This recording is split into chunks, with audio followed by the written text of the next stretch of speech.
बगैर सोचे समझे को शायद वो बात नहीं करते होंगे, लेकिन पिछले 2-3 दिनों में शाहिद खाकन अब्बासी साहब ने अपना वो इमेज, अपना जो तासुर था, उसको बहुत नुकसान पहुंचाया है। इंतखाबात होते हैं, हार जीत होती है, और बदकिस्मती से माजी में हमारे पाकिस्तान में जो इंतखाबात हुए उस पर शुकूक व शुबात भी उठते रहते हैं। तो अगर जिन इंतखाबात पर एतराज़ात होते हैं तो उसके पीछे कुछ शवाहिद होते हैं, कुछ सबूत होते हैं, कुछ बातें ऐसी होती हैं जिसको सामने वाला डिनाई नहीं कर सकता। लेकिन NA 249 का मवाजना करना डस्का के साथ, और फिर यह भी कहा कि ये तो डस्का से भी आगे चला गया है, इस चीज़ को मैं सिर्फ इतना कह सकता हूं कि उन्हें फिर पता कुछ नहीं है। मुझे नहीं पता NA 249 के इंतखाबात के हवाले से यहां कौन से ऐसे लोग हैं PMLN के जो अपनी क़यादत को और अपने दीगर साथियों को ब्रीफ करते रहे हैं। मैं 2 बातें सिर्फ आपको बताऊंगा जो फैक्ट्स हैं, नाम लूंगा, अगर कोई डिनाई करना चाहे तो करे, फिर उसके बाद मैं अपने इशू पे आ जाऊंगा। ये तकरीबन कोई 1 महीने से ज़्यादा अरसा हुआ होगा, जुबैर साहब से मेरी बात हो रही थी। मैंने उन्हें कहा कि खैर आपकी पार्टी का अपना फैसला है, मैं इस पर कुछ नहीं कर सकता, लेकिन मिफ्ता साहब is not a good choice. मैंने बताया कि मिफ्ता साहब अच्छे कैंडिडेट नहीं हैं, पैसा उनके पास ज़्यादा है लेकिन उम्मीदवार वो अच्छे नहीं हैं। मैंने जुबैर साहब को खुद कहा है। फिर जब ये इलेक्शंस शुरू हुए तो जुबैर साहब ने मुझे एक मरतबा फ़ोन किया बीच में, और उन्होंने कहा कि जी कोविड की सूरत हाल है और वहाँ तो कोई, ज़रा आप खामोश हो जाएंगे पीछे कैमरा में जो मेरे दोस्त हैं, तो NA 249 में कोविड की वजह से सूरत हाल ठीक नहीं है और वहाँ लोग एहतियात भी नहीं कर रहे हैं, और मैं समझता हूँ कि कोविड के दिनों में इलेक्शंस नहीं होने चाहिए। ये जुबैर साहब ने मुझे कहा कोई इलेक्शन से 20-25 दिन पहले। मैंने कहा जी क्या कर सकते हैं, इलेक्शन है, इलेक्शन कमीशन करवा रहे, होने दें, बात तो आपकी ठीक है। ये बात ख़त्म हुई। फिर आपको याद होगा कि हेल्थ डिपार्टमेंट ने एक ख़त लिखा इलेक्शन कमीशन को, जिसमें ये इस्तदा की गई कि चूंकि कोविड के केसेस बढ़ रहे हैं लिहाजा इस वक्त इलेक्शंस ना करवाए जाएं और बाद में कोई तारीख रखी जाए। उस पर जो रद्द-ए-अमल आया मुस्लिम लीग नून का और मिफ्ता साहब का, वो ये था कि पीपल्स पार्टी शिकस्त के खौफ से मैदान छोड़कर भाग रही है, लिहाजा इंतखाबात 29 को ही होने चाहिए और ये डेट आगे ना हो। ये मुस्लिम लीग नून ने कहा। हमने कहा ठीक है जी, अगर नहीं चाहते तो होने दें, हमें क्या फर्क पड़ता है। उसके 4-5 रोज बाद जुबैर साहब से फिर मेरी बात हुई। इत्तफाक से फ़ोन आता रहता है, बातचीत हमारी होती रहती है। तो मैंने उनसे गिला किया। मैंने कहा आप खुद ये कह रहे थे कि जी कोविड है और लोग एहतियात नहीं करते हैं और ये चीज़ें हैं, तो हमने तो नहीं, हेल्थ डिपार्टमेंट ने बहरहाल लिख दिया, लेकिन उसके बाद आपकी जमात ने फिर आके ये कह दिया कि जी हम भाग रहे हैं, कर रहे हैं।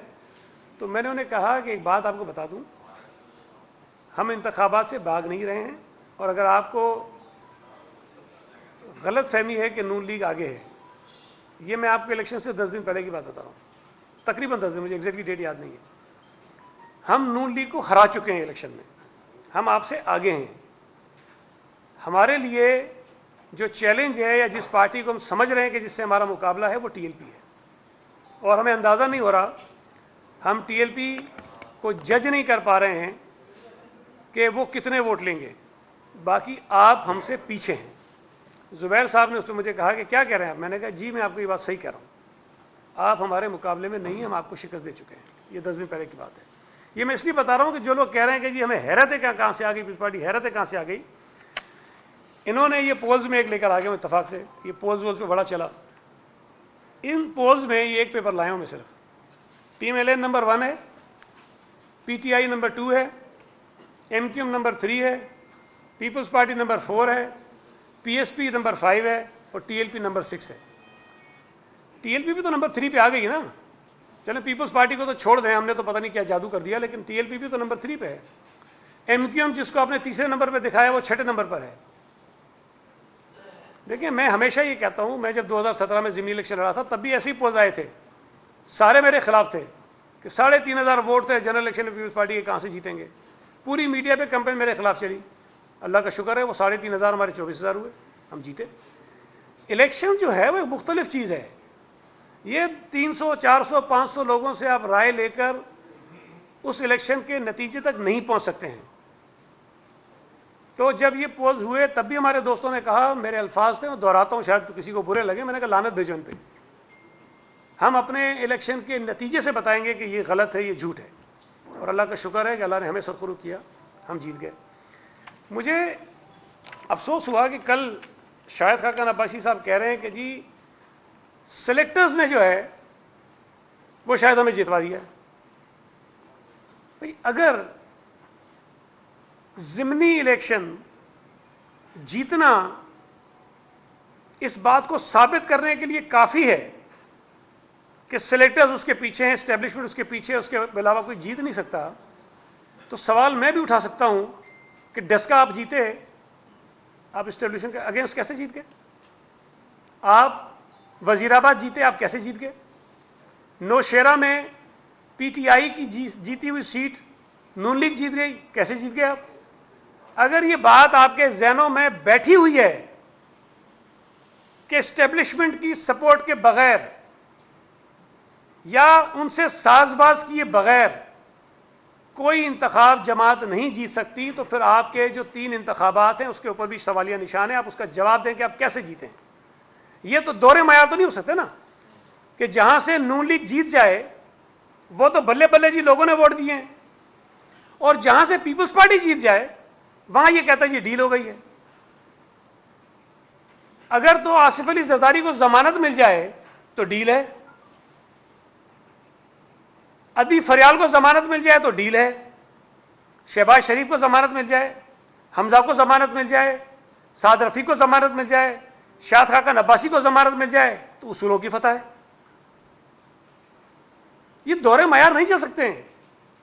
आज भी शाहिद खाकन अब्बासी जो सबसे ज्यादा बोल रहे हैं और तासुर दे रहे हैं कि एंटी एस्टेब्लिशमेंट आदमी सबसे बड़ा वही है इस मुल्क के अंदर, तो सवाल ये पैदा होता है, जवाब हमें दें इस बात का, वो कौन सी ताकतें थीं जिन्होंने शाहिद खाकन अब्बासी को ईसीएल से निकलवाया और उनको इजाजत दी कि वो जाकर नवाज शरीफ से मुलाकात करके आए, और उस मुलाकात का हाल अहवाल आज तक उन्होंने किसी से शेयर नहीं किया। वैसे सारी बातें खुल के करते हैं, लेकिन ये नहीं बताया कि नवाज शरीफ से मुलाकात हुई थी, उसमें क्या क्या कहा था उन्होंने और किसने इजाजत दी थी कि वो बाहर जाए मुल्क से। ये दोहरे मयार नहीं हो सकते हैं। अगर आसिफ अली जरदारी की जमानत डील का नतीजा है तो फिर शहबाज शरीफ और हमजा नवाज की जमानत भी डील का नतीजा है। अगर अदी फरियाल टालपुर की जमानत डील का नतीजा है तो फिर बाकी आपके लोगों को जो जमानतें मिल रही वो भी डील का नतीजा है। मुझे ये पूछने की भी जिसारत दें कि पाकिस्तान की तारीख में बहुत सारी अदालतों से लोगों को रिलीफ मिलते हैं, लेकिन ऐसा रिलीफ अगर नैब ने मरियम साहिबा को गिरफ्तार करना हो तो गिरफ्तारी से 10 दिन पहले उन्हें मुत्तला करें कि जी वो गिरफ्तार होने वाली हैं। और आज हम 2 तारीख को बैठे हैं तो आज नैब उनको बताएगी कि 12 मई को हमने आपको गिरफ्तार करना है। मुझे कोई एक मिसाल बता दीजिए कैसी हुई हो। आसिफ अली जरदारी साहब हों, अदी फरियाल हों या हमारे पार्टी के और लीडर्स हों, उनके मुकदमात जो कानूनी तौर पर, आईनी तौर पर, उसूली तौर पर सूबा सिंध में चलने चाहिए। जो मुबैना जुर्म हुआ है या मुबैना जो करप्शन हुई है वो तो सूबा सिंध में है ना।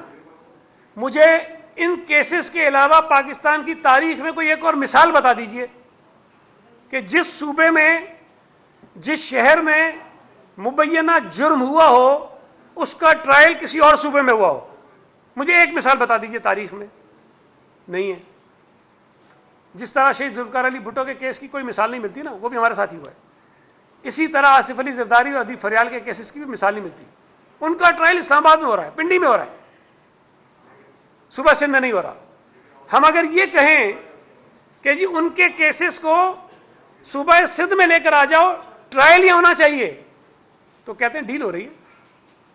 ये डील है, अगर ये केसेस यहां आ गए तो ये डील है। लेकिन खुर्शीद शाह की जमानत का केस अदालत में लगता है और हर मर्तबा डीलिस्ट हो जाता है। ये है हमारी डील। यूसुफ रजा गिलानी सेनेट के चेयरमैन का इलेक्शन जीत जाता है और हरवा दिया जाता है। ये है हमारी डील। अजीब मंतक है। बार बार इस बात को साबित करने पे तुले हुए हैं कि पीपल्स पार्टी ने डील कर ली। इमरान को हटाना आप नहीं चाहते। खुद कहा कि हम चाहते हैं कि 5 साल पूरे करें। खुद कहा ना।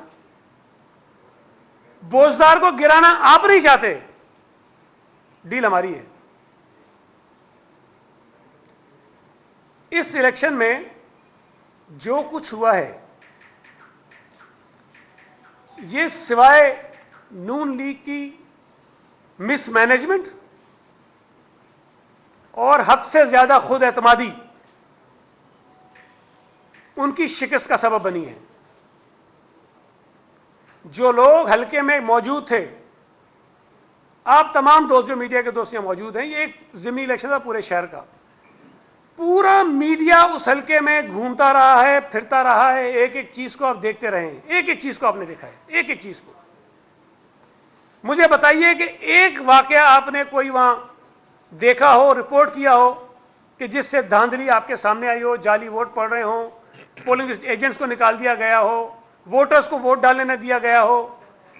इलेक्शन के दिन अगर शिकायत हैं किसी की तो हमारी हैं।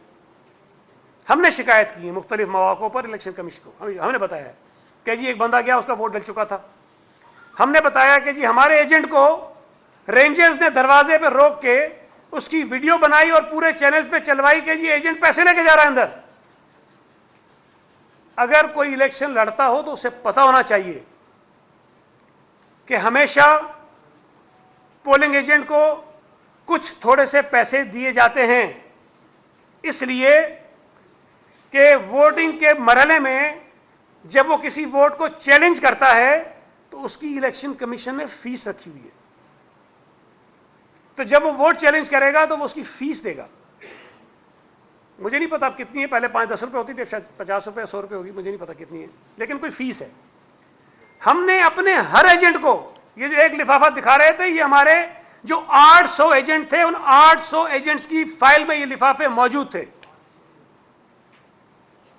और कोई लाखों रुपए नहीं थे, हजारों रुपए नहीं थे, 100 के नोट थे। कुछ 100 रुपए थे, मुझे नहीं पता 200 होंगे, 300 होंगे, 400 होंगे, 500 होंगे।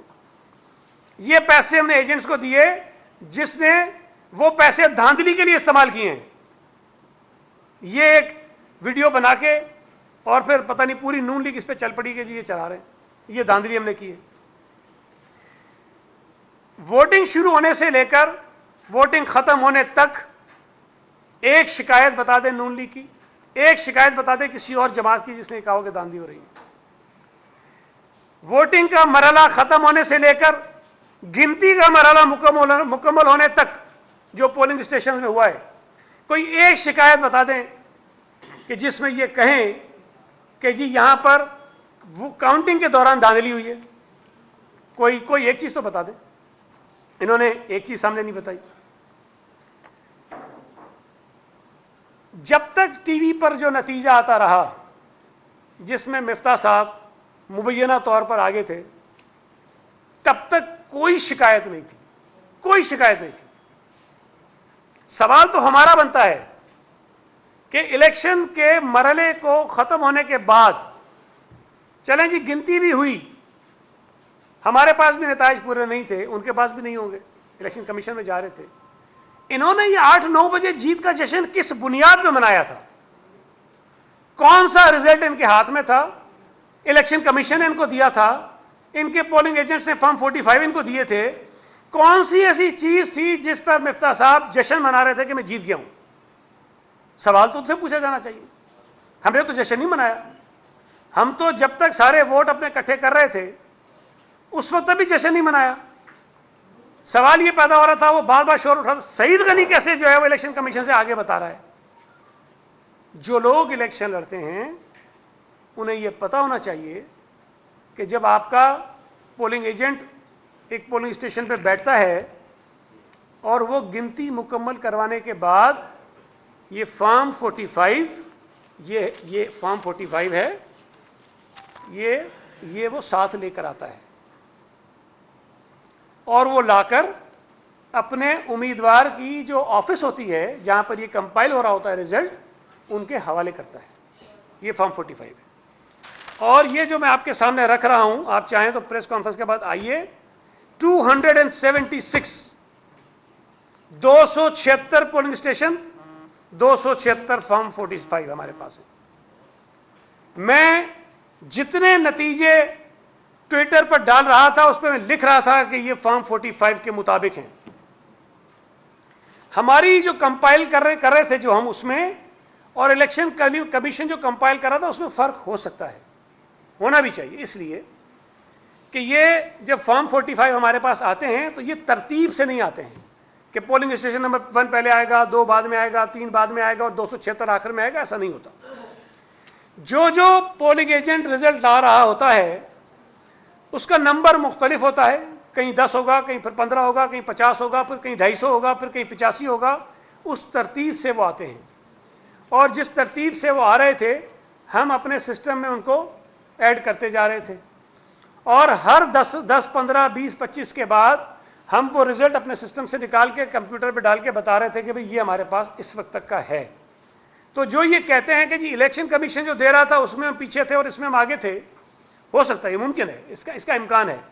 और मैं आपको बता रहा हूं कि हमारे पास जो हम कंपाइल कर रहे थे उसमें किसी भी मौके पर पीएमएलएन हमसे आगे नहीं निकली, टीएलपी हमसे आगे निकली, वो भी मेरे पास है। जो कंपाइल हम कर रहे थे उसकी जो स्क्रीनशॉट है वो मेरे पास मौजूद है। टीएलपी जरूर हमसे आगे निकली, इसलिए कि वो 1-2 यूसीज ऐसी थी जहां टीएलपी का ज्यादा असर था और उनके बहुत वोट वहां से निकले। तो जब उन यूसीज का रिजल्ट आया तो हम पीछे चले गए, टीएलपी आगे चली गई। उस वक्त भी हम पहले नंबर पे, टीएलपी पहले पे थी, हम दूसरे पे थे, नून तीसरे पे थी।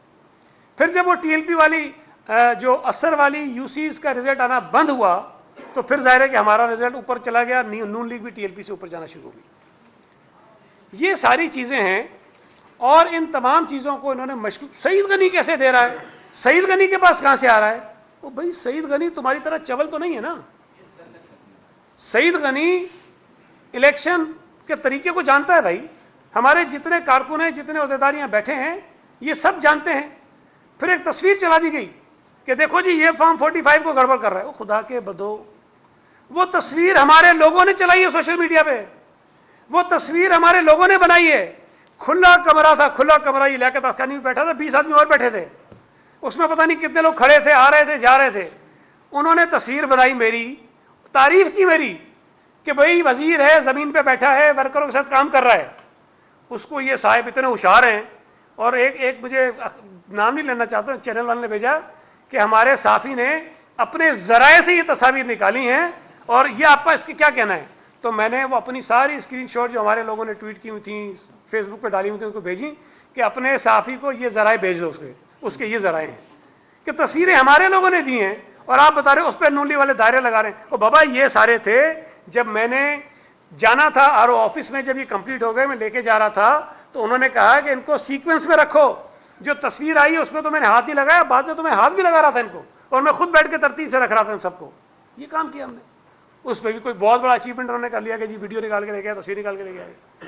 तो मैं सिर्फ ये गुजारिश करना चाहता हूं इनसे कि आपकी तैयारी नहीं थी, आप ओवर कॉन्फिडेंट थे। आप ये समझ रहे थे कि हम इंतखाब बस अब पोज आ गए, हम जीत गए। चैनल्स कह रहे हैं कि मिफ्ता जीत रहा है, बस हम जीत गए। तो भाई इस खुशफहमी का तो मेरे पास कोई इलाज नहीं है। आप अगर इससे अपने आप को जीता हुआ तस्वुर कर रहे थे, कम से कम मैं या हमारी पार्टी के दोस्त या हमारा कैंडिडेट या हमारे वर्कर्स इनसे मुतासिर नहीं हो रहे थे।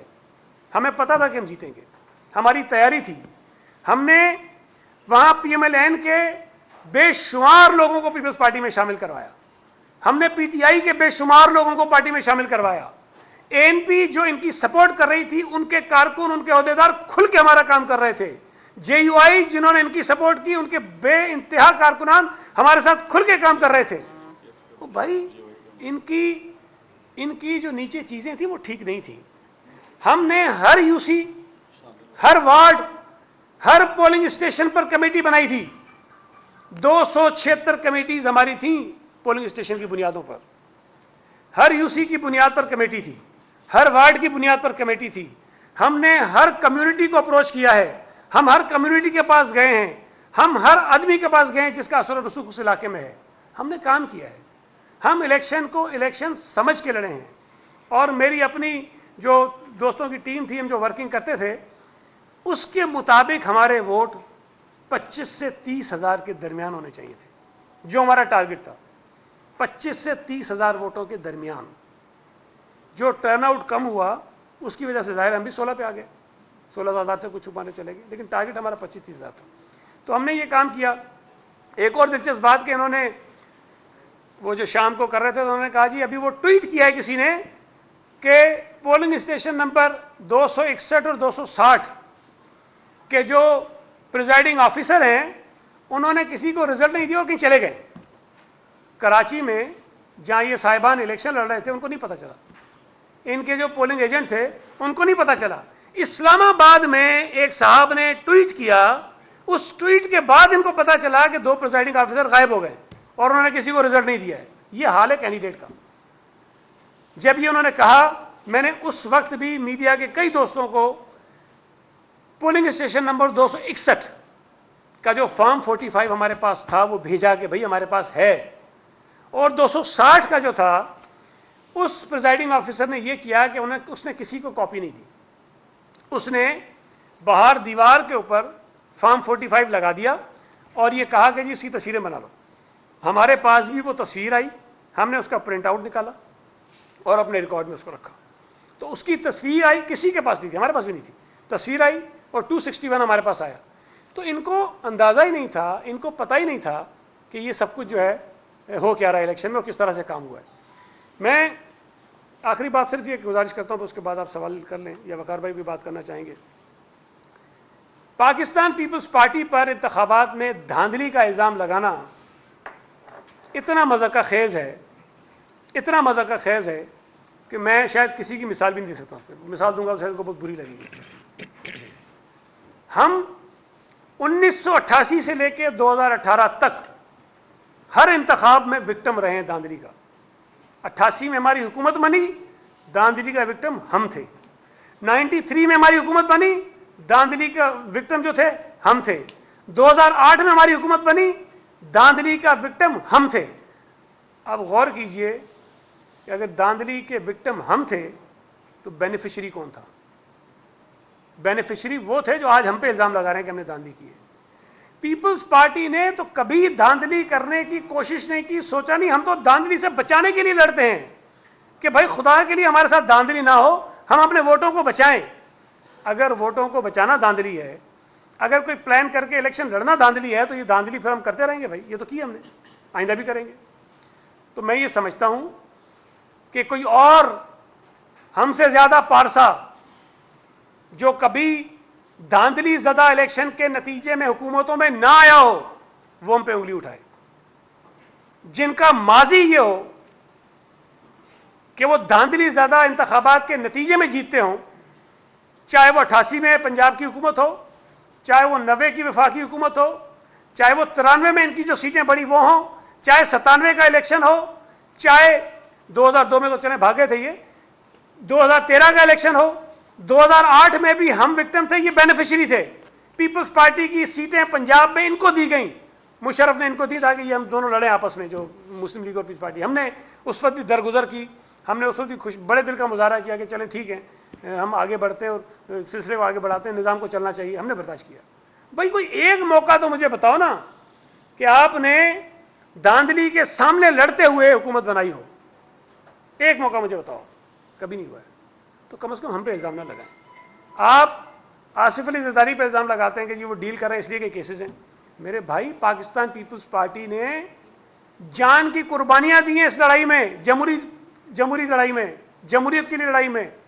शहीद जुल्फकार अली भुट्टो भी मुल्क से बाहर जा सकता था, मोहतरमा बेनजीर भुट्टो भी मुल्क से बाहर बैठ सकती थी जान बचाने के लिए। सबको अपनी जान अजीज है, उनके बच्चों को भी अपने वालिदैन की जान का ख्याल रखना चाहिए। मुझे इस पर गिला नहीं है, बिल्कुल ख्याल करना चाहिए, लेकिन फिर दावे नहीं करने चाहिए, दावे नहीं करने चाहिए। शहीद जुल्फकार अली भुट्टो ने जान दी, शहीद मोहतरमा बेनजीर भुट्टो ने जान दी, आसिफ अली जरदारी जेलों में बैठा रहा, मुल्क से बाहर नहीं गया। तो हम पे कम से कम ये इल्ज़ाम ना लगाएं कि हम अपनी मुश्किलात से डरकर, हम अपनी आसानियों के लिए, हम जेल के खौफ से, हम जान के खौफ से, हम कोई और चीज़ों के लिए कोई ऐसी डील करेंगे जिससे आपको ये मौका मिले कि आप कहें कि जी हम भी सिलेक्टर्स बन गए। तो जो सिलेक्टर्स बने, जो वक्ती तौर पे खामोश हुए, जिन्होंने मुल्क से बाहर जाने के फायदे लिए, जिनको रिलीफ मिले, वो कम से कम हम पे इल्ज़ाम ना लगाएं। मैं सिर्फ एक गुजारिश करूंगा, एक चार्ट बनाइए कि किस किस ने डील के जरिए क्या क्या फायदे उठाए 88 से लेकर अब तक। अगर हमारे नंबर ज्यादा हुए हम पे इल्जाम लगाइएगा, लेकिन अगर आपके नंबर हमसे बहुत ज्यादा हुए तो कम से कम हम पे इल्जाम नहीं लगाइएगा। बकार भाई बात करें, एक मिनट, इरशाद इरशाद एक सेकंड, इरशाद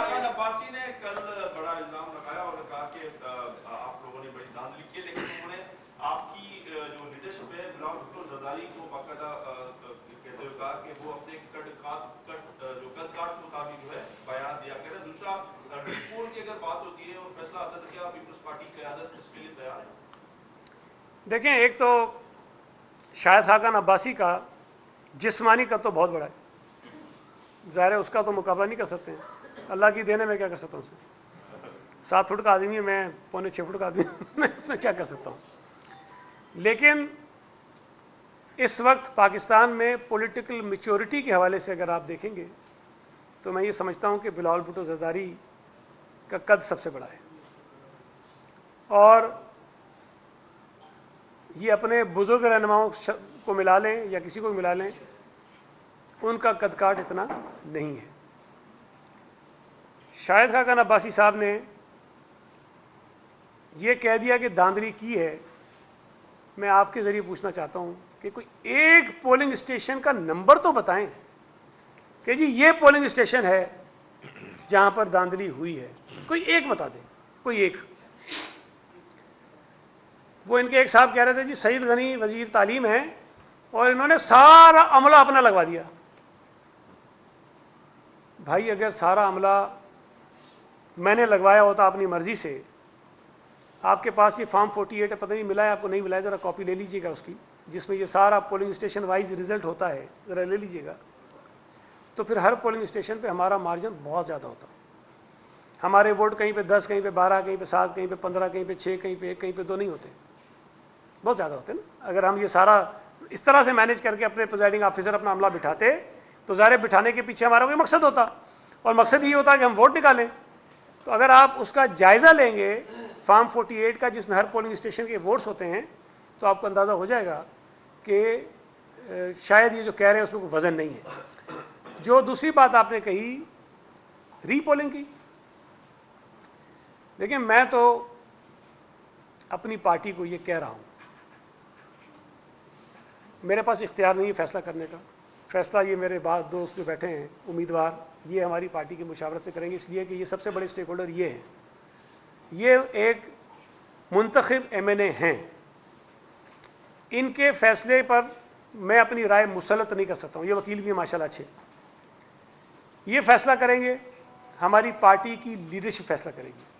लेकिन चूंकि हमने, जो हम और दोस्त बैठे हैं सारे, हमने वहां ग्राउंड पे इलेक्शन देखा है, हमें इस बात का 100% यकीन है, 100%, जिसकी बुनियाद पर मैंने पार्टी को यह तजवीज़ दी है कि अगर रीपोलिंग हुई तो मुस्लिम लीग 600 वोटों से नहीं हारेगी, ये कम से कम 5 से 10 हज़ार वोटों से हारेंगे। और मैं चाहता हूं कि ये हो, ताकि ये चिक चिक जो एक दफ़ा जो इन्होंने शुरू की है उसको हम ख़त्म करें और इनको इनकी औकात पर लेकर आएँ कि ये जो आप समझते हैं कि जो हमारे वोट इतने नहीं थे, पता नहीं कितने होने चाहिए थे, वो गलत है, आप हारे हो और ये इनको पता है कि ये हारे। अब ये सिर्फ अपनी झेप पिटाने के लिए, और जो इस्लामाबाद में बैठी हुई लीडरशिप को उन्होंने एक सुहाने वो ख्वाब दिखा दिए थे कि भाई कोई गली नहीं है जी, तुसी बस मैनू टिकट दे दो, सीट इंज आएगी। वो इंज नहीं आनी, वो जैरी है ना, ऐसे नहीं आती टिकट भाई, वो सीट वीट ऐसे मेहनत करनी पड़ती है। ये हफीज बड़ा बेचैन हो।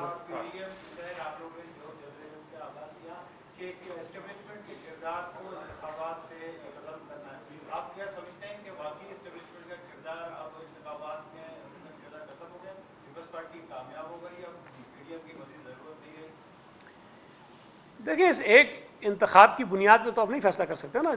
मैं तो हमेशा इसे कहता हूं, मैं समझता हूं कि 1-2 सीटों का जब इलेक्शन होता है तो इस्टेब्लिशमेंट उसमें कुछ नहीं कर सकती, सिवाय इसके कि किसी को बोले तुम इसकी सपोर्ट कर लो, तुम उसकी कर लो, इसके आगे कुछ नहीं होता, कुछ कर ही नहीं सकते वो। जो आम इंतखाबात होते हैं असल काम उसमें होता है और उसका हमें इंतज़ार करना चाहिए। अभी तक 2018 तक जो इंतखाबात हुए उसमें तो ये उम्मीदें हमारी पूरी नहीं हुई हैं, धांधली हुई है, कराची में तो बेपनाह हुई है, लेकिन NA 249 में मैं यकीन से कह सकता हूं आपको कि 1% भी धांधली नहीं हुई है, नंबर 1। दूसरी एक बात आपने अक्सर सुना होगा, खान साहब से जब कोई बात होती है ना, कहता है मैंने IB से रिपोर्ट ले ली है, मैंने ISI से रिपोर्ट ले ली है, मैंने FIA से रिपोर्ट ले ली है। मेरी इत्तलात हैं, गलत भी हो सकती हैं, मुझे नहीं पता, लेकिन शायद, लेकिन उनका जो ट्रैक रिकॉर्ड है उसके मुताबिक शायद सही होनी चाहिए। वजीर आजम ने तमाम इंटेलिजेंस इदारों से ये रिपोर्ट्स जरूर ली हैं कि पीपल्स पार्टी कैसे जीती है, और सब ने ये बताया है कि आपकी नालायकी से जीती है। एक सेकंड, अच्छा एक खातून ने कर रहे हैं। बात करते हैं तो उसका सबसे बड़ा मसला ही जो है पानी का था। इतने अरसे में आप लोगों ने ये मसला हल नहीं किया, तो क्या गारंटी कि आगे चल के मसला हल होंगे? देखें, बात आपकी ठीक है, वहाँ मसला है, और मैं समझता हूँ कि शायद ये मसाइल भी पीपल्स पार्टी की जीत का एक बहुत बड़ा सबब बने। PTI वहाँ से जीती, उनका MNA भी था, एक MPA भी था, और DMC का जो चेयरमैन था कुछ अर्सा पहले तक, वो भी MQM और PTI का अलायंस हुआ था, जिसमें MQM का चेयरमैन और PTI का वाइस चेयरमैन था उस हल्के में, पूरे वेस्ट में। इन लोगों से जो उम्मीदें थी हल्के के लोगों की, वो पूरी नहीं हुई, और हमने उनसे वादे किए कि हम जीतेंगे, आपके इंशाअल्लाह ताला मसाइल हल करेंगे। तो मैं समझता हूं कि वहां के वोटर्स ने पीपल्स पार्टी पर एतमाद करते हुए, पीपल्स पार्टी से उम्मीदें रखते हुए कि पीपल्स पार्टी यहां से जीतेगी तो इनके मसाइल को बेहतर तौर पर हल करेगी, और यह अब हमारी जिम्मेदारी है, हमारा फर्ज है कि हम वहां के वोटर्स की तवक्कुआत पर पूरा उतरें और उनको नाउमीद ना करें, और ये हमारे पर बहुत बड़ा दबाव भी है, प्रेशर भी है। अकरम एक मिनट, पीपल्स पार्टी और नून लीग में सीज फायर हो गया था और ये अल्फाजों की गोलाबारी भी बंद हो गई थी, और ये बताया जा रहा था कि PDM का जो है ईद के बाद इजलास होगा और पीपल्स पार्टी और NP भी उसमें शिरकत करेंगे। लेकिन इस ज़िमनी इंतखाबात में एक बार फिर जो है ना नून लीग और पीपल्स पार्टी में तलखियां बढ़ गई हैं और इसी तरह फिर अल्फाजों की गोलाबारी भी शुरू हो गई है। तो क्या आप समझते हैं कि PDM में पीपल्स पार्टी दोबारा उसी हैसियत से जाएगी, या फिर नून लीग और पीपल्स पार्टी में इसी तरह मोर्चाबंदी रहेगी और तलखियां जो है ना बढ़ती रहेंगी, जिसका फायदा लामाला जो है ना वो वफाकी हुकूमत को जा रहा है? देखिए, ये फैसला तो PDM की उन जमातों को करना चाहिए जो हुकूमत के बजाय पीपल्स पार्टी से लड़ रही है। पाकिस्तान पीपल्स पार्टी की सेंट्रल एग्जीक्यूटिव कमेटी ने यह फैसला किया था कि अगर तो हमें दिए गए शोकाज नोटिस पर माजरत कर ली जाए तो हम PDM की मीटिंग्स में या PDM में वापस जाने पर गौर कर सकते हैं। हमारी वो बात अपनी जगह मौजूद है, उनका कोई और नुक्ता नज़र है, तो जाहिर है जब वो किसी और तरफ सोच रहे हैं, हम किसी और तरफ सोच रहे हैं, तो फिलहाल तो ऐसा कोई इम्कान नहीं है। लेकिन ये बात भी गौर तलब है कि इस इलेक्शन में सबसे ज्यादा जिस बात को सेलिब्रेट किया जाना चाहिए था वो ये थी कि PTI 5वें नंबर पर आई है। जिस तरह हमने पहले जो ज़मीनी इलेक्शंस हुए उसमें इसी बात को ज़्यादा हमने कहा कि जी PTI पूरे मुल्क से हारी है, बुरी तरह हारी है, इस इलेक्शन में बुरी तरह हारी है। पहले नंबर की जमात थी, 5वें नंबर पर आ गई है। तमाम अपोजिशन जमातों को इस बात पर हुकूमत को और PTI को निशाने पर रखना चाहिए था, लेकिन ये जो आर्जी नज़रियाती हैं, इन्होंने बजाय PTI को, बजाय वफाकी हुकूमत को तनकीद का निशाना बनाने के, इन्होंने लड़ाई जो है वो पीपल्स पार्टी से शुरू कर दी। आप शायद RO ऑफिस में आप लोग मौजूद थे जब ये रिजल्ट वहाँ मुरतब हो रहा था। आपको पता होगा कि शाहिद खाकान अब्बासी, जुबैर साहब और मिफ्ता इस्माइल साहब कितने बजे RO ऑफिस आ गए थे। मेरी मालूमात के मुताबिक ये कोई 10 साढ़े 10 का टाइम होगा शायद, ये वहां मौजूद थे। तो जो नताइज आरओ ऑफिस में मुरतब हो रहे थे इनकी नजरों के सामने हो रहे थे, ये वहां मौजूद थे। और 11 बजे तक बकौल इलेक्शन कमीशन के तमाम नताइज वहां आ गए थे, तमाम प्रिजाइडिंग ऑफिसर वहां आ गए थे, तमाम वोट्स के जो बैग्स थे वो वहां पर आ गए थे और तमाम फॉर्म 45 उनको सबमिट हो गए थे।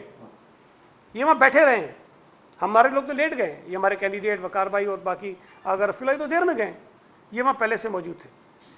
अब अगर इतनी सारी चीजों को जानते हुए समझते हुए वो तनकीद पीटीआई पे ना करें, पीपल्स पार्टी पे करें, और एक ऐसी जीत जो लेजिटिमेट जीत है, जो पीपल्स पार्टी ने अपने कारकुनों की मेहनत से जीती है, जो बिलावल भुट्टो जरदारी साहब की जो गाइडेंस थी, जो उनकी क़यादत थी, जो उनकी हिदायत थी, उसको मद्देनजर रखते हुए सीट जीती है, उसको मुतनाज़ा बनाएंगे और हम पे इस किस्म के घटिया इल्जाम लगाएंगे कि जी हम धांधली के जरिए जीत गए, हमने सिलेक्टर्स ने जिता दिया। तो ये हमारा काम है, हमारा फर्ज है कि हम जवाब दें और उनको बताएं कि भाई सिलेक्टेड जो हैं, शायद वो अगर इमरान पहले नंबर का है तो दूसरे नंबर के आप हैं। जी जावेद एक आपने बताया कि मैंने बता दिया था कि मिफ्ता कोई अच्छा कैंडिडेट नहीं है उनके लिए, तो कैंडिडेट तो लोग कहते हैं कि आपके पीछे मार्जिन में कई पार्टियों में रह चुके हैं मधुकर साहब, और फिर वो महानजरियाती कारकुन की मौजूदगी आपने एक नए आने वाले शख्स को वोट दिया। और दूसरा, पानी सेवरेज और कचरे का ताल्लुक सूबाई हुकूमत से है, उसका विफाकी हुकूमत भी नाराजगी में नहीं डाल सकते, तो ये वोट आपको पड़ा तो क्यों पड़ा? कैंडिडेट भी आपका नया और जो बुनियादी मसाइल उसका ताल्लुक भी हुकूमत से, वोट क्यों पड़ा? सर इससे एडजस्ट कर लें। मुफ्ता इस्माइल का इल्जाम है कि सईद अली साहब ने बल्दिया टाउन में राशन बांटा इलेक्शन से पहले और वहाँ पे रोड और सड़कें बने, क्या समझ? ये उन्होंने टीवी पे भी कल कहा था, मैंने राशन नहीं बांटा, बिल्कुल नहीं बांटा, एक आदमी को नहीं दिया। और ये भी कह दूं कि मैं अगर ये भी कहूँ ना कि जी मैंने कोई अपनी जेब से ज़ाहिर ज़कात हर शख्स देता है रमज़ान में, मैं भी देता हूँ जितनी मेरी बनती है, मैंने उसमें से भी 1 रुपया नहीं दिया यहाँ कहीं, जहाँ कहीं और देना होता हमने दिया आराम से। तो रमज़ान के महीने में मुमकिन है बहुत सारे लोग साहिब हैसियत लोग जो होते हैं वो ज़कात देते हैं, वो ये राशन वाशन बांटते हैं, कुछ लोगों ने बांटा होगा, मैं ये नहीं कहता कि नहीं बांटा होगा, लेकिन जब वो मुझे कहते हैं कि तुमने बांटा तो मैं उसको डिनाई करता हूं, मैं कहता हूं कि मैंने नहीं दिया भाई, ना किसी को दिया है ना मैंने बांटा है। जहां तक काम करने की बात है,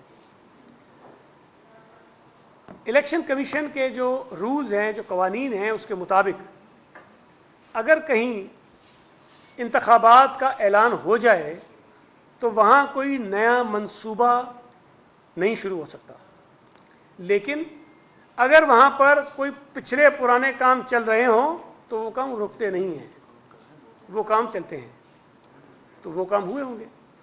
तो अगर आपने इलेक्शन से 1-2 दिन पहले तक, तो मैं सुन रहा था मिफ्ता साहब को भी, वो ये कह रहे थे कि पीपल्स पार्टी ने बहुत काम करा दिए हैं लेकिन जीतेंगे फिर भी हम। तो भाई या तो मान लो कि हमने काम कराए हम इसलिए जीते हैं या तो मतलब दोनों चीजें साथ तो नहीं हो सकती ना। एक सेकंड आते काफी जी हाँ, ये 1 मिनट से जावेद इसकी बात थी राना की। वैसे मैंने जो तकरीबन 35-40 मिनट बात की है, मेरी राय में तो मैंने सब चीज़ बता दी कि वोट हमें क्यों पड़ा है, लेकिन अगर आप कोई और तसल्ली चाहते हैं तो मुझे स्पेसिफिक बात बता दें कि क्यों पड़ा है, तो मैं उसका जवाब को दे दूंगा। लेकिन देखें, अगर शकूक हो आपके जहन में कि ये वोट इनको गलत पड़ गया है, तो आप सारा दिन हल्के में थे सारे आप लोग, मुझे आप में से कोई एक दोस्त बता दे कि जी कहीं आपको ये शिकायत मिली हो कि जी जाली वोट पड़े, कहीं जबरदस्ती वोट डाले गए, कहीं पोलिंग एजेंट्स निकाले गए। अगर वोट डाले होंगे तो कोई तरीका होगा ना जालसाजी करने का भी, भाई धांधली करने का भी कोई तरीका होगा ना। हम तो नून लीग से पूछ रहे हैं कि हमें वो पोलिंग स्टेशन तो बताओ कि भाई ये 15 पोलिंग स्टेशन थे जहां पर ये रिजल्ट जो है वो बहुत अजीब सा, इसलिए आप जीत गए हो। मैं तो आपको कह रहा हूं, आप सारे लोगों को मशवरा दे रहा हूं, आप फॉर्म 48 जरूर लें जिसमें पोलिंग स्टेशन वाइज नतीजा होता है, और उसको गौर से देखें। किसी एक पोलिंग स्टेशन पर भी आपको बहुत कोई अजीब सा रिजल्ट नहीं मिलेगा। यह मुमकिन है कि कहीं हमारे 150-200 होंगे तो उनके 10-15 होंगे, लेकिन इसी तरह आपको ऐसे पोलिंग स्टेशन मिलेंगे जहां हमारे कम होंगे, 10-15 होंगे, उनके 150 होंगे, 200 होंगे। तो यह भी दोनों तरफ है। आते सबसे पहले तो ये कि जो डीआरओ साहब वहां पर थे, जब उनसे मैंने सवाल किया कि नताइज काफी आने की जो वहाँ पहुंचते वजह क्या है? उन्होंने कहा कि जो प्रिजाइडिंग ऑफिसर्स हैं, आखिरी प्रिजाइडिंग ऑफिसर रात 11 बजे वहां पहुंचा है। 5 बजे पोलिंग खत्म होती है और वो रात 11 बजे वहां पहुंचता है। एक तो ये मैटर है वहां पर कि इतना फासला नहीं था, कोई पहाड़ों उतर के नहीं आ रहे प्रिजाइडिंग ऑफिसर। दूसरी बात कि फॉफिन ने जो वहां पर रिपोर्ट जारी की है, उन्होंने कहा है कि 149 संगीन खिलाफवर्जियां हुई हैं और 11 जो खिलाफवर्जियां हैं वो इंतहाई संगीन नौयत की हैं। उनकी ये रिपोर्ट आ चुकी है वहां पर और ये रिपोर्ट भी पब्लिक हो चुकी है। तो ऐसा नहीं है कि बिल्कुल सारे मामले शफाफ थे। इलेक्शन कमीशन भी ये बात कह रहा है कि प्रिजाइडिंग ऑफिसर्स की तरफ से काफी ज्यादा लेट किया गया और जो फॉर्म 45 है उसको फिल करने के अंदर खासी जो है वो गलतियां की गई। आप क्या कहेंगे? पहली बात तो ये, फाफिन की रिपोर्ट मैंने भी पढ़ी है। हर इलेक्शन के बाद जो फाफिन की रिपोर्ट आती है वो उसमें जो ज़ाब्ते की गलतियां होती हैं उसकी निशानदेही करते हैं और उसको भी वायलेशन में लिखते हैं। इस फाफिन की रिपोर्ट में कहीं ये नहीं लिखा हुआ कि धांधली हुई है, कहीं ये नहीं लिखा हुआ कि वोटों की गिनती में कोई गलत काम हुआ है, ये कहीं नहीं है उसके अंदर। और जो चीज़ें उन्होंने बताई हैं कि जी वो कोविड के SOPs पर अमल नहीं हो रहा था और जो डिस्टेंस वोटर्स के अंदर होना चाहिए था वो नहीं था और जो पोलिंग के जो कैंप्स थे वो स्कूल से इतने फासले पे होने चाहिए थे, वो करीब लगे हुए थे, इस किस्म की चीज़ें उन्होंने बताई हैं। धांधली का जिक्र उसमें भी नहीं है, नंबर 1। दूसरी बात, अगर प्रिजाइडिंग ऑफिसर्स लेट पहुंचे तो इसका जवाब मैं तो नहीं दूंगा भाई कि क्यों लेट पहुंचे। इलेक्शन कमीशन उनसे पूछे कि क्यों लेट पहुंचे, उनका काम है उनको मुतमईन करें। लेकिन जो लोग लेट पहुंचे हैं उनके जो फॉर्म 45 थे या उनका जो नतीजा था उसको ये गौर से देखें, उन्होंने देखा होगा तो उसको तवज्जो देने की जरूरत इलेक्शन कमीशन को है। अगर तो आपको डेस्का की तरह उन पोलिंग स्टेशंस के नताइज में कोई 80% 90% का टर्नआउट मिले और वहां आपको नजर आए कि पीपल्स पार्टी के तो 600 वोट हैं और नून के कोई 550 हैं या 10 या 15 हैं, तो फिर तो ये मशकूक है। लेकिन अगर उनका ट्रेंड भी ऐसा ही हो कि कहीं नून के ज्यादा हैं कहीं पीपल्स पार्टी के ज्यादा हैं, तो उसमें क्या है? मुमकिन है कि जो लोग ताखीर से पहुंचे हैं उनके पोलिंग स्टेशंस पर भी पीपल्स पार्टी हारी हो। ये मैं आपको कह रहा हूं, जरा देख लीजिएगा। ठीक, एक एक करके जरा एक सर। संगीन इल्जाम लगाए हैं कि पीपल्स पार्टी ने कराची को तबाह बर्बाद कर दिया है। किस तरह पहले नंबर पर उनका उम्मीदवार जीत कर आ गया है? यार मुझे एक बात बताइए यह तो एक फैशन बन गया है कि हारने वाले सारे, अब JUI जो लड़ी नहीं थी कल उनका भी बयान आ गया कि भाई वो सईद गनी ने कुछ कर दिया, ये कर दिया। मेरे भाई मैंने किया क्या? मैं मिस्किन सा आदमी हूं, पता नहीं सबके आवाज पे क्यों तारी हो गया हूं। मुस्तफा कमाल के वोट 2018 में 1600 थे, 1600। इस ज़िमनी इलेक्शन में अगर किसी जमात के वोटों में सबसे ज्यादा इजाफा हुआ है, सबसे ज्यादा, तो PSP के वोटों में हुआ है। तो सवाल तो यह उठता है कि PSP ने इस 2.5 सालों में वो कौन से ऐसे काम कर दिए हैं कि इनका वोट 1600 से बढ़ के 9000 हो गया। सवाल तो ये पैदा होता है। बजाय इसके कि वो शुक्राने के नफल अदा करें कि उन्होंने PTI को शिकस्त दे दी है, उन्होंने MQM को शिकस्त दे दी है और 1600 से 9000 वोटों पे आ गए हैं, पता नहीं कितने गुना इनके नंबर बढ़ गए हैं, उस पर शुक्र अदा करें। वो भी कह रहे हैं मैं जीत गया हूं। अब इसका इलाज तो मेरे पास कोई नहीं है भाई। एक सेकंड जी। 249 के इलेक्शन में पीपल्स पार्टी की जानिब से इलेक्शन कमीशन को काफी शिकायतें लिखी गई, तकरीबन 6 से ज्यादा खर्च जो थे वो इलेक्शन कमीशन को इरसाल किए गए। जब ये रिजल्ट जब आ रहे थे प्रिजाइडिंग अफसरान का लेट होने का मामला हुआ तो 52 के करीब प्रिजाइडिंग अफसर थे जो बहुत लेट पहुंचे, जिससे उनके आदेश बताए 11 बजे तक थे। तो इस पर आपने पीपल्स पार्टी की कोई शिकायत की थी इलेक्शन कमीशन को, ये क्यों लेट आए, इस पर कोई पीपल्स पार्टी को शुरुआत क्यों नहीं? देखिए मैं आपको उसकी वजह बता दूं। अभी मैंने आपको ये सारा बंडल दिखाया, ये सारे के सारे कोई मेरे पास 6 बजे तो नहीं पहुंचे थे, 7 बजे भी नहीं पहुंचे, 8 बजे, 10 बजे, 11 बजे भी नहीं पहुंचे। हमारे पास भी जो ये आ रहे थे नताइज, ये भी कोई 2-2:30 बजे तक आते रहे। इलेक्शन कमीशन के पास तो 11 बजे पहुंच गए थे, हमारे पास इसलिए कहीं पे वो एजेंट खुद लेके आ रहा था, कहीं पे वो एजेंट सारे इकट्ठे करके जो हमारा वार्ड का इंचार्ज था उसको देता था, वो वार्ड का इंचार्ज जो था UC के इंचार्ज को देता था, UC का इंचार्ज उनको सुपरवाइज कर रहा था उसको देता था। तो ये 4 मराइल से वो इकट्ठे होकर लाते थे। तो हमारे पास भी आने में ये ताखीर हो रही थी। जब तक ये आते रहे, देखिए ना, मैं उस वक्त बैठ के ये नहीं देखता हूं कि इलेक्शन कमीशन को नतीजा पहुंचा है कि नहीं पहुंचा है। मैं ये बैठ के देख रहा था, या जो बैठे थे रूम के अंदर हमारे दोस्त, हम ये देख रहे थे कि हमारे पास फॉर्म 45 आ रहे हैं कि नहीं आ रहे हैं। 2018 के जो जनरल इलेक्शन हुए, जब मैं इलेक्शन में हिस्सा ले रहा था अपने हल्के से, तो जब रात को 11 बजे तक मेरे पास एक भी फॉर्म 45 नहीं आया, क्योंकि मोबाइल फोन थे नहीं, उन्होंने ले लिए थे, हमारे एजेंट से रब्ता भी नहीं था। तो उसके बाद फिर मैं खुद अपने तमाम कारकुनों के साथ निकला और हर पोलिंग स्टेशन पर गया और मैंने फॉर्म 45 लिए। जब ये शुकूक पैदा हो जाए कि जी नहीं आ रहे हैं, कोई वजह है, तो फिर हम एफर्ट्स करते हैं, हमने जाके पोलिंग स्टेशन ले लिए। लेकिन जब मेरे पास ये आते रहे, मैं इनको इकट्ठा करता रहा, खुद मैं कलेक्ट कर रहा था, तो जाहिर है कि जब आ रहे थे तो मुतमईन थे कि जी आ रही हैं चीज़ें। जब नतीजा इलेक्शन कमीशन ने ऑफिशियली वो फॉर्म जो बना रहे थे 47 वो नहीं दिया, तो फिर हमारे कैंडिडेट भी वहाँ गए, वकार बेदी साहब भी वहाँ गए, आगा रफीउल्लाह भी वहाँ गए, कादिर पटेल भी वहाँ गए, और इसीलिए गए कि जाकर देखें कि वहाँ से हमारे पास फॉर्म 47 क्यों नहीं आ रहा। तो ये चीज़ें साथ साथ चल रही थी। अगर हमें किसी भी मरहले पर ये लगता कि जी कोई गड़बड़ हो रही है, हम यकीनन उनको कहते हैं। और ये देखें, इलेक्शन कोई इतना वन साइडेड नहीं था, ये बड़ा क्लोज कंटेस्ट था। कोई ऐसा नहीं था कि हम सुबह से ही हमें पता था कि हम इतने वोटों से जीत रहे हैं। ज़ाहिर कॉन्फिडेंट हम थे कि हमने काम किया है, हम जीत जाएंगे, लेकिन हमें ये यकीन तो नहीं था कि हम 100% जीतेंगे भाई।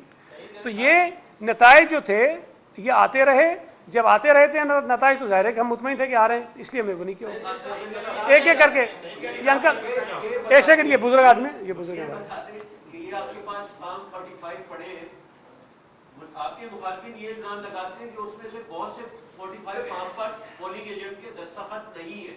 इन पर सफर है उस पोलिंग एजेंट, ये लिखा है। नहीं, मैं इसी से रिलेटेड एक सवाल ये कि अगर इलेक्शन कमीशन का रिकाउंटिंग के लिए फैसला आ जाता है तो आपका क्या रहता है?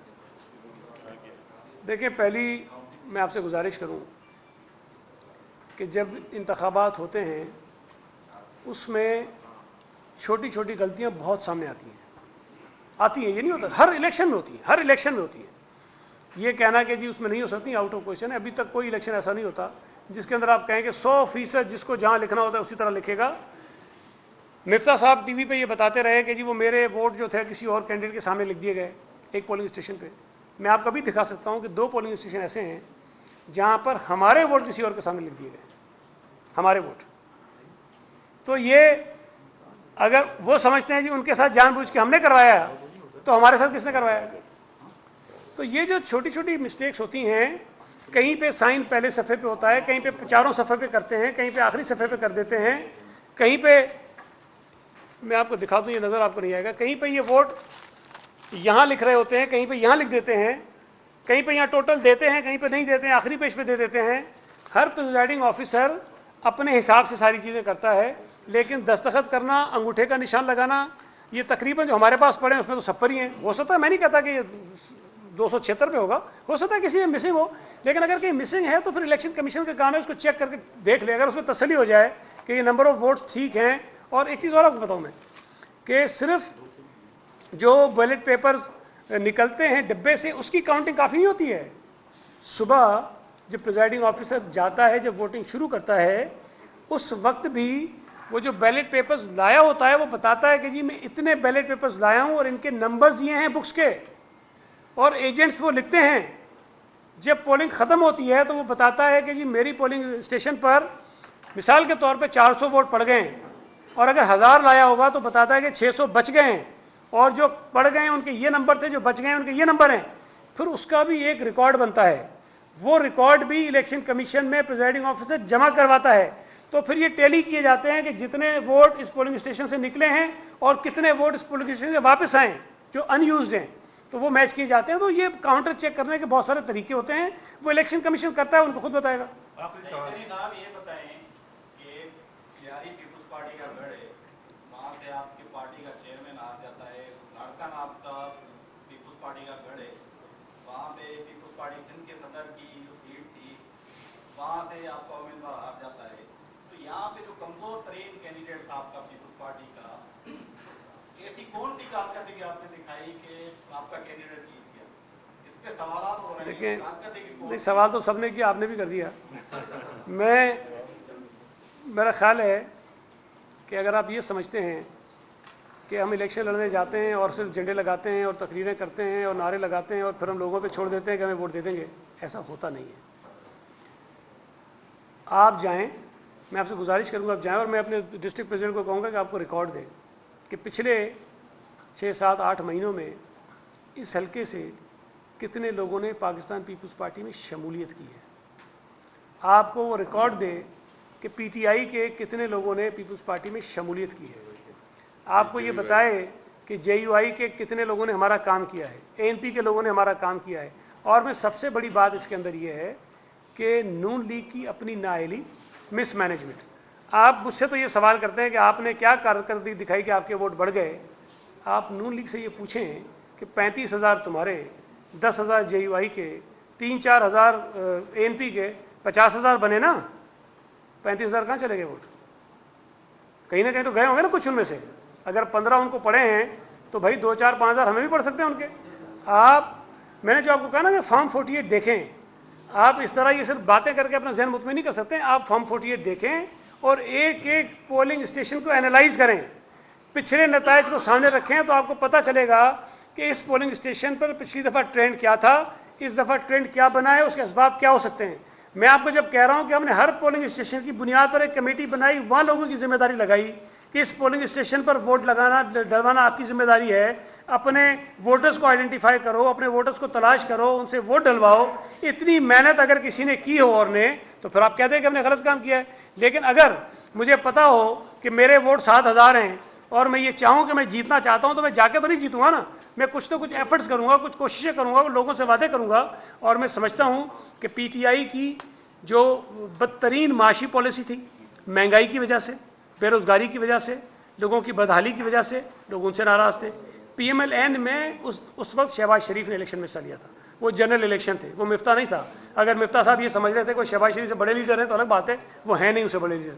तो बहुत चीजें मैटर करती हैं। मैं आपको एक चीज तसल्ली दिला सकता हूं, जितना आप मुझे जानते हैं, मुझे यकीन है कि मेरी बात को मान भी लेंगे, इस इलेक्शन में धांधली कोई नहीं हुई है। हमने मुखालिफों की नालायकियों से, नाअहलियों से फायदा उठाया है, अपनी कोशिश ज्यादा की है, मैनेजमेंट हमने अच्छी की है, इलेक्शन अच्छे तरीके से करा। बहुत शुक्रिया।